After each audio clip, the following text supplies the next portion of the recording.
Gentlemen, I want to thank both of you for being here today, and most importantly, thank you for your service. Thank you. Yeah. Gene, one fact I found striking to me was for 9 straight generations, your family has served in the U.S. military. What does that mean to you? It gives us a little more giddy up in our step to have that legacy, to look back.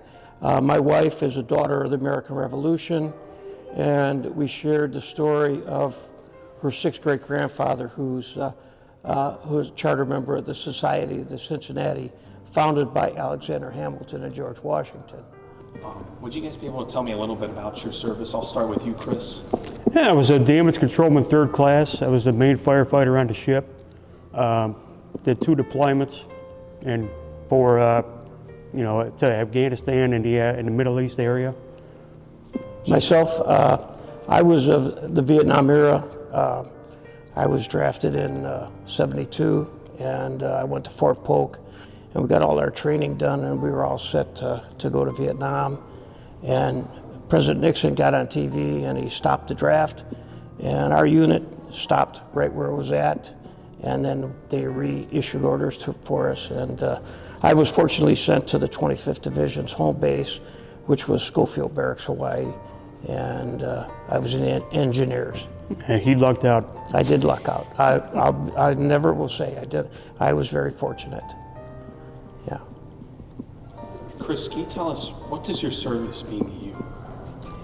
Well, it means a lot. It was something I always wanted to do. I always, growing up, obviously you heard about my mom's story.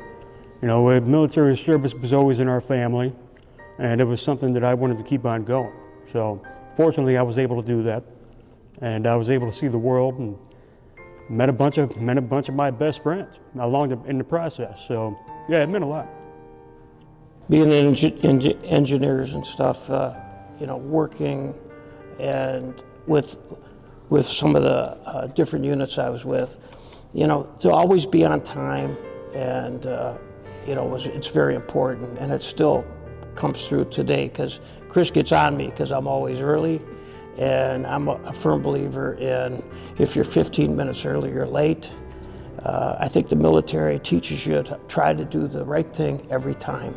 I know it's not, that seems very, you can't do that, but as long as you try, you can accept if you put the work in.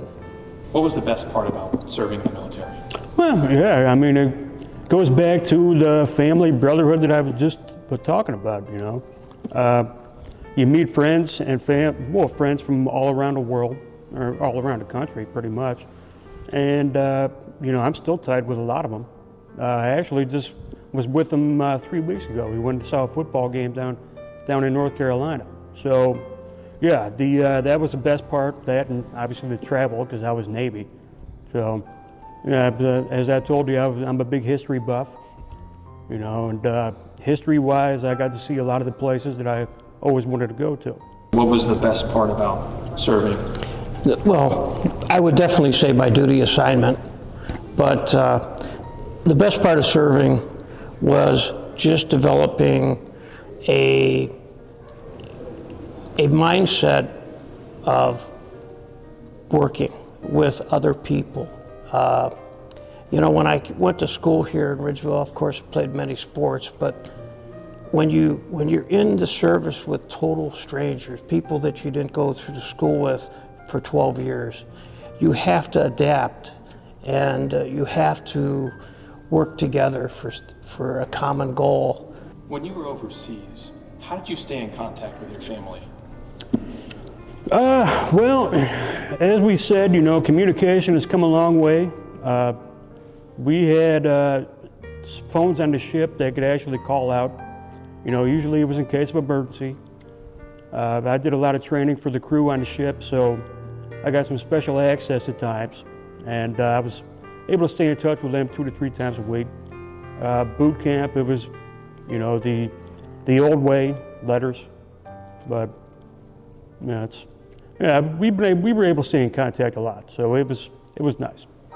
Gene, how did you communicate with your family when you were overseas? Well, I communicated through letters. Okay. Occasionally I'd call home, but It was basically through letters. My mom was phenomenal with all the boys that were in because we'd get letters all the time. My one brother who was in Vietnam, he helped at this Catholic orphanage, and he wrote home one time, said there's no these kids have no toothbrushes. My mom took it upon herself to send a care package from North Ridgeville of toothbrushes for all these Vietnam kids. So they probably have pretty good hygiene today because of it. It's the amazing amount of care that goes in.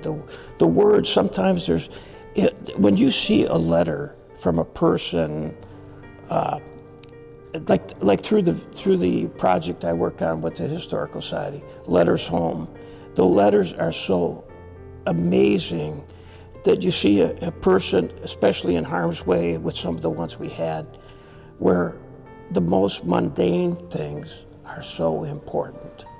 The dog is getting whatever, talking about the family pet or something like that.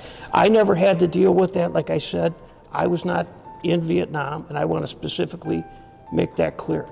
But I respect all the work and all the stuff that those guys went through. You know, it's so amazing to see some of their stories through our project. How did your life change once you returned home from serving? Well, military instills a different mindset in you as far as discipline, a go-getter, you know, and yeah, it was something that I was missing before I went in, and that pretty much put me on the right direction for the rest of my life. Gene, you talked about earlier talking about how to register to be a Yes. What I have here, and let me pull it out here real quick. North Ridgeville Historical Society we honor those who served. This is only one of a small registries of many we have at the North Ridgeville Historical Society. A person fills out a form and they share a picture, and generally like for example, like ours, all the Kleinholzes, ours basically say the year we went to North Ridgeville, when we graduated, where we went and served, and then when we came home, what our occupation. Now, we're old enough, so ours basically said the occupation we went into, whether it was a firefighter, an engineer, or whatever, and they can share their stories. And basically what these are about, they're not blood and guts stories. They're stories of people coming home and trying to make our community a better place. That's what all this is about. Some of the people that I've seen, they've shared stories of they wanted to join the military, but they also wanted to become an electrician. Well, I have hundreds of stories of guys that were in the military that were electricians, and you touch that person in two different ways, and you're a mentor to them, and that's what this project is all about. As far as this goes, and we have forms too, if you need forms for that. Like I said before, gentlemen, thank you again for your time, and most importantly, thank you again for your service. Okay, thanks. Thanks, Chris. Thank you, sir. No problem. Glad we could do it. Sure.